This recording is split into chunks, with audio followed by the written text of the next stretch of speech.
சென்ற வாரம் விட இந்த வாரம் வந்து காய்கறி விலை வந்து தொடர்ந்து ஏறிக்கொண்டு தான் இருக்குது. இது காரணம் வந்து நமக்கு வந்து வரத்து குறைவு. இன்னொன்று பார்த்திங்கன்னா அங்கங்கே வந்து பரவலாக மழை பெய்யறதால இந்த சரக்கு வந்து எடுக்க முடியாத சூழ்நிலை உருவாகுது விவசாயிகிட்டேருந்து. கோயம்பேடு மார்க்கெட் பொறுத்த வரைக்கும் எந்த அளவுக்கு வரத்து வருதோ அந்த அளவுக்கு வந்து விலைவாசி வந்து நிர்ணயிக்கப்படுவாங்க. அது மட்டும் இல்லாமல் இப்போ வந்து தக்காளி விலை வந்து ஒரு 2-3 நாளாக வந்து தக்காளி விலை இருக்குது. அதாவது போன வாரம் வந்து 15 ரூபா 20 ரூபா விற்றுந்த தக்காளி இன்றைக்கி வந்து 60 ரூபாய்க்கே விற்றுன்னு இருக்குது. இந்த தக்காளி பொறுத்த வரைக்கும் ஆந்திரா, கர்நாடகா, தமிழ்நாடு இந்த 3 மாநிலத்துலேருந்து வரும்.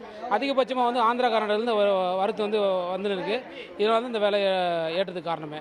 அதாவது ஒரு நாளைக்கு வந்து 60லேருந்து 65 வண்டி வரும். இப்போ வந்து 30லேருந்து 38 வண்டி தான் தக்காளி வருது. அதுலேயும் வாரத்தோட இந்த வாரம் விலை அதிகமாகவே இருக்குது. டெய்லி யூஸ்க்கு மெயின் தக்காளி, வெங்காயம் இதுதான் நாங்கள் மெயினாக யூஸ் பண்ணுறது. அதுவே இப்போ விலை அதிகமாக இருக்குது. இருக்க இன்னும் விலை ஏறிடுமோன்னு வேறு பயமாக வேறு இருக்குது. நாங்கள் வீக்லியே ஒரு 5 கிலோ 6 கிலோ அந்த மாதிரி வாங்கிட்டு போயிடுவோம். வீக்லி ஒன்ஸ் வருவோம். இப்போ மொத்தமாக வந்து வாங்கலான்னு வந்தால் இப்போது விலை அதிகமாக இருக்குது. அதனால் இந்த வாரம் வரலாமா இல்லை அடுத்த வாரம் குறைஞ்சிருமா இல்லை அதிகமாகிடுமா அப்படின்னு தான் வந்திருக்கோம். போன வாரம் தக்காளி ரொம்ப கம்மியாக இருந்தது. 20 ரூபா 25 ரூபா அந்த ரேஞ்சில். நேற்று என் ஃப்ரெண்டு வந்தார். அவர் கேட்டதுக்கு என்ன சொன்னார், தக்காளிலாம் 60 ரூபாடா அப்படின்னு சொன்னார். சரி, இன்றைக்கி நான் எங்கள் மிஸ்ஸஸ் கூட மார்க்கெட்டில் பர்ச்சேஸ் பண்ணலான்னு வந்தேன்.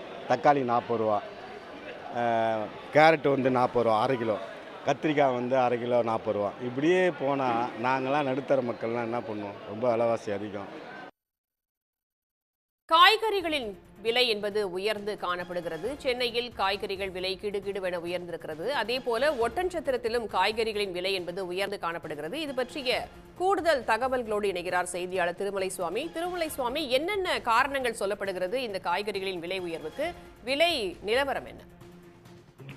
வணக்கம். திண்டுக்கல் மாவட்டத்தில் வந்து ஒட்டஞ்சத்திரம் மற்றும் அதனை சுற்றியுள்ள பல்வேறு கிராமங்களில் வந்து கோடை வெயில் மற்றும் கோடை மழையின் காரணமாக காய்கறி வரத்து வந்து ஒட்டஞ்சத்திரம் காய்கறி சந்தைக்கு மிகவும் குறைவாக காணப்பட்டது.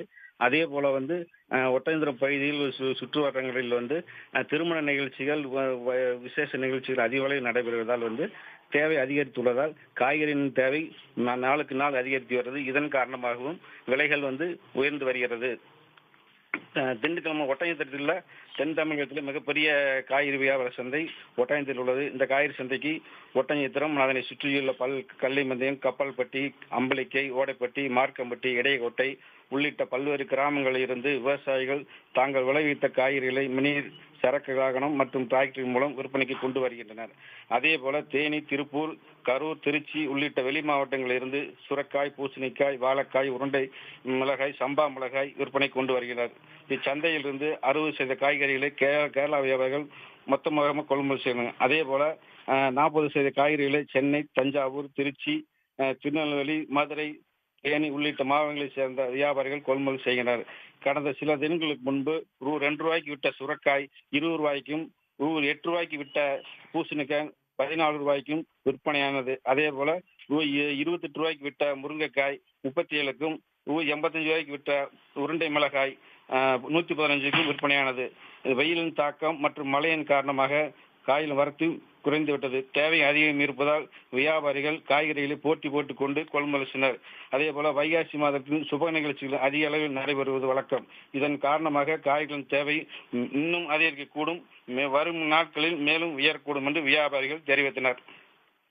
தகவல்களுக்கு நன்றி திருமலைசுவாமி. உடனுக்குடன் செய்திகளை தெரிந்து கொள்ள சன் நியூஸ் பெல் ஐகானை கிளிக் பண்ணுங்க.